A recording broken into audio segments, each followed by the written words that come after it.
Hey everyone, welcome to the Industry Show. I'm your host Nitin Bajaj, and joining us today is my very good friend and the founder and CEO of Orbo.ai, Manoj Shinde. Manoj, welcome on the show.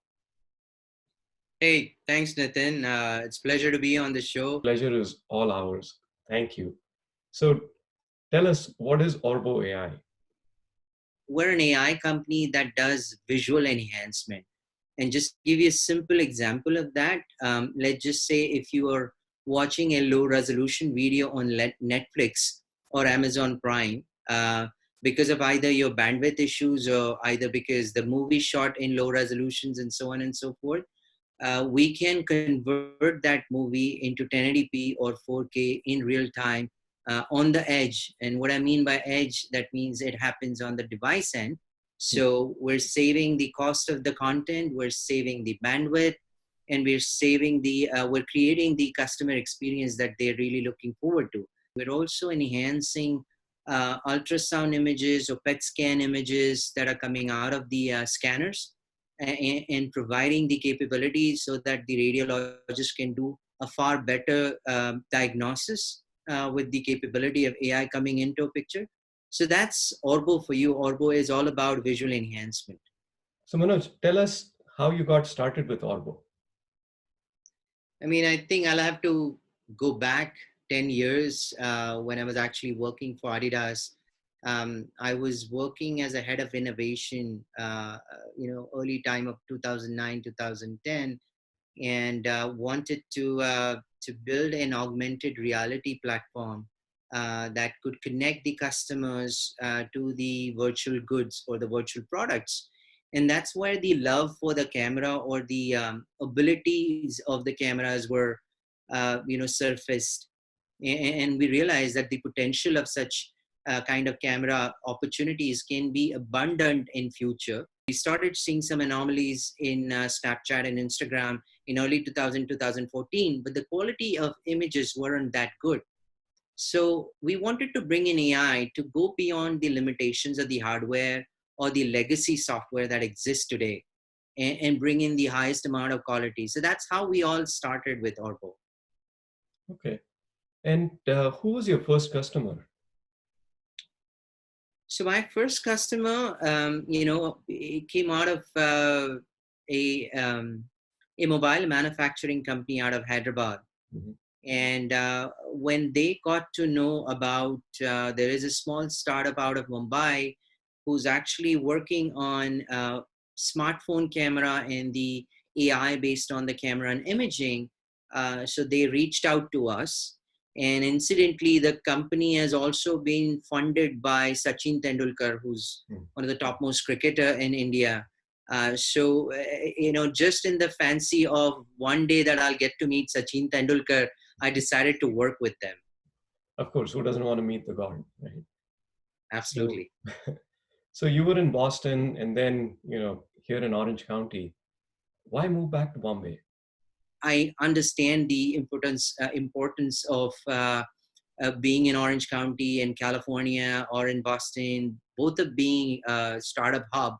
But I was also looking at the opportunity. How do you really start a research organization with a minimal cost? And that would have been difficult to do that in US.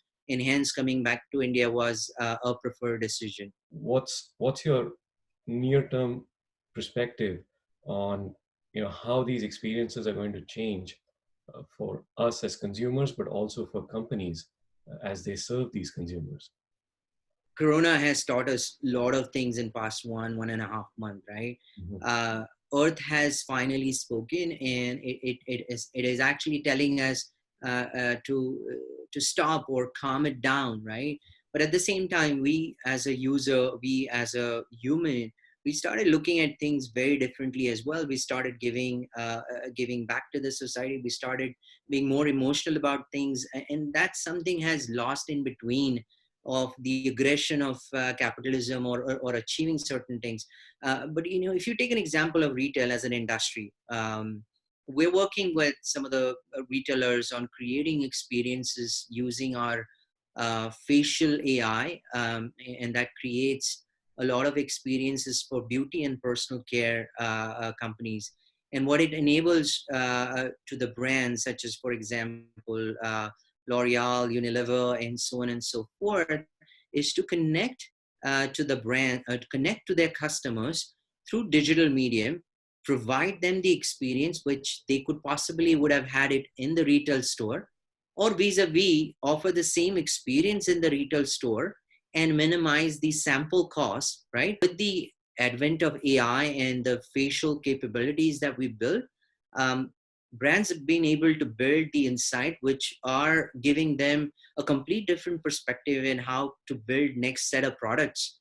And that is an incremental innovation that we're seeing across the brands as well.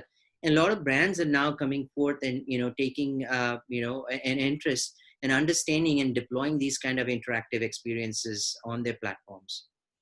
So, is it fair to say that this this pandemic has professionally benefited you and the work you do as part of Orbo? We just been lucked out that our products have demand in current scope of things. So be it on-demand platforms, are asking for a super resolution product, or beauty companies are adopting a facial AI to create interactive experiences, or video conferencing companies coming forward to utilize many of our AI stack that exists today to enhance the capability of video and video conferencing.